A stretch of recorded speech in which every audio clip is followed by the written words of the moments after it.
Bom, pessoal, agora a gente vai passar sobre a evolução de projetos de motores modernos. A gente vai entender, passo a passo, quais que são as principais características que levaram os motores modernos a ter mais eficiência, partindo aí dessas primeiras turbinas a gás mais rudimentares, desenvolvidas aí nos anos 30, nos anos 40. Então, mais ou menos de 1945 até os dias de hoje, a gente teve várias melhorias nas turbinas a gás. E a gente pode dividir elas em basicamente 5 etapas aqui, 5 grandes grupos. Melhorias de eficiência, ou seja, você gerar mais tração ou mais potência de eixo para a mesma quantidade de combustível injetado. Confiabilidade de vida em serviço, e quantos anos você consegue manter o motor em asa, quantas mil horas você consegue ter. A densidade de potência ou de tração, ou seja, para cada quilo de tração, cada quilo força de tração, quantos quilos de motor eu preciso ter instalado. Emissões de gases nocivos, né, que hoje em dia é um dos grandes drivers aí de projetos de motores aeronáuticos. E ruído, que também as pressões da sociedade são cada vez maiores, né? Nós temos aí aeroportos muito próximos de cidades grandes, então a sociedade também tem o desejo de ter motores menos ruidosos.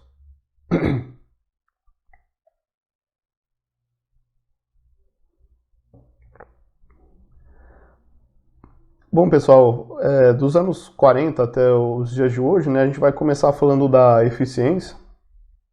E um gráfico bastante interessante que muitos papers, muitas publicações trazem, é um gráfico que correlaciona a eficiência térmica no eixo Y, e a eficiência térmica é a potência que você consegue no seu eixo sobre a potência que você está admitindo na forma de combustível químico. A gente vai ver mais detalhes em breve. No eixo X a gente tem a eficiência propulsiva, ou seja, quanto de potência propulsiva, que é o numerador, você consegue com uma dada potência de eixo, com uma dada potência do seu gerador de gases, nesse eixo aqui. E aí aqui a gente tem que, para um voo subsônico a 35 mil pés, e aí aqui a gente costuma usar a Mach 0.8 como um ponto de referência, qual que são as nossas linhas de eficiência total, que é quanto de potência de voo você tem sobre a potência química que você adicionou no seu ciclo.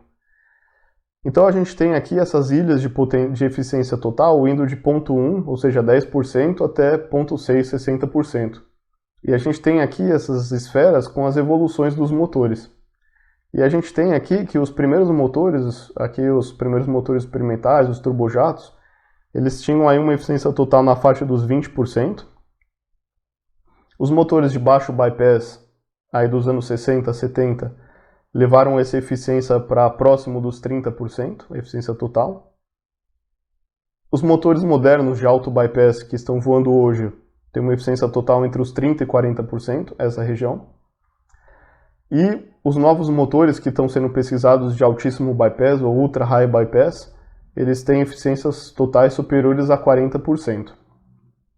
E as pesquisas que estão sendo feitas podem levar os motores ainda para os 50% de eficiência total, apesar de a gente não ter chegado lá ainda. Então, um parâmetro que a gente vai ver em breve com mais detalhes, que é muito falado na literatura, que é o consumo específico de combustível, o Specific Fuel Consumption, esse SFC, que relaciona a sua vazão de combustível com a sua tração. Para uma dada velocidade, para uma dada condição de voo, é bastante paralela com a sua eficiência total. Mas a gente vai ver em breve que não pode ser feita uma correlação direta de 1 para 1 se você não estiver falando a mesma velocidade, da mesma altitude, principalmente da velocidade, né? Então, sempre que a gente compara motores, é muito importante que a gente esteja falando da mesma velocidade, da mesma altitude e da mesma instalação do motor, né? Mesma entrada de ar, mesma extração de ar quente, mesma extração de potência. Então, é algo para evitar de ser feito. Por exemplo, se você comparar o SFC de um turbo-hélice que voa Mach 0.4 com o SFC de turbofan que voa Mach 0.8, você vai tomar um susto. E a gente vai ver em breve que tem uma grande pegadinha ao fazer isso. Bom, como a gente falou, em paralelo aí, analogamente à evolução da eficiência, o consumo específico de combustível, o SFC, ou seja, quantos quilos por hora eu tenho que injetar na minha máquina de combustível para tirar 1 quilo de tração, uma relação da vazão mássica sobre a tração. A gente vai ver em breve a definição melhor. Mas basicamente as primeiras máquinas, os primeiros motores turbojato tinham um consumo específico de próximo de 1. Ou seja, para cada quilo de tração que eu quero ter do meu motor, eu preciso injetar 1 quilo por hora de vazão mássica. E a gente vê aqui uma evolução muito grande nas últimas décadas dos consumos específicos, né? A gente vê aqui uma primeira família dos turbofans de baixa razão de passagem, aqui com consumos de cruzeiro na faixa de 0,75 a 0,8.